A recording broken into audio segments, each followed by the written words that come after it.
I think when an actor is overly thankful, like, thank you, thank you, thank you, thank you, it starts to make you feel like, oh, should you not be here? Like,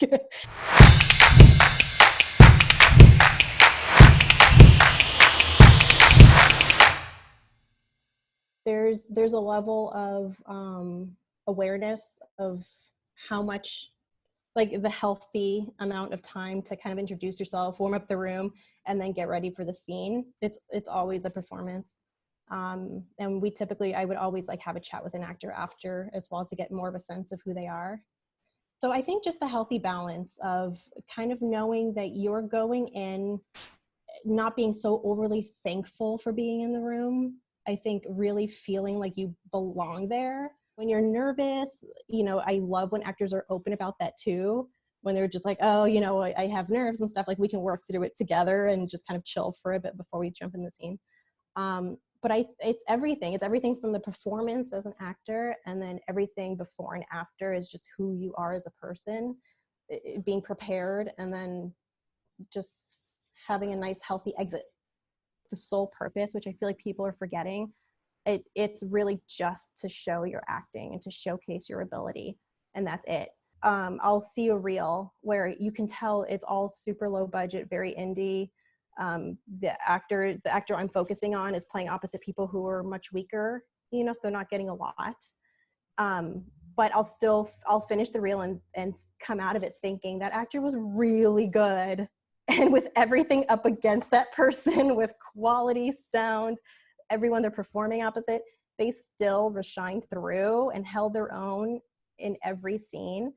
That impresses me. And I could get into breaking it down and saying it's this and that and that, but at the end of the day, it's really just the acting. You don't have to have so much of a range in a reel. If you're comfortable with one certain thing, don't feel obligated to say, I need to play the tough girl, now I need to play this girl and this girl. Really think about what you excel in and you're comfortable with and it feels right, and focus on that. And if that's captured so strongly in one scene or two scenes, use that. You don't have to feel bad that you have one scene. Don't feel bad that you don't have anything yet, because now more than ever, I feel like casting is more open to watching one strong previous self-tape or one strong monologue that you recently did that you're so proud of. That if that's what you have right now to showcase your ability, then use it. Agents and managers they're usually who everyone's funneled through. I think they're starting to less and less follow up on feedback. Which we appreciate, because we're so in the hustle of just like reading and narrowing down and discussing and moving on to the next role while those are narrowed down. And so it's hard.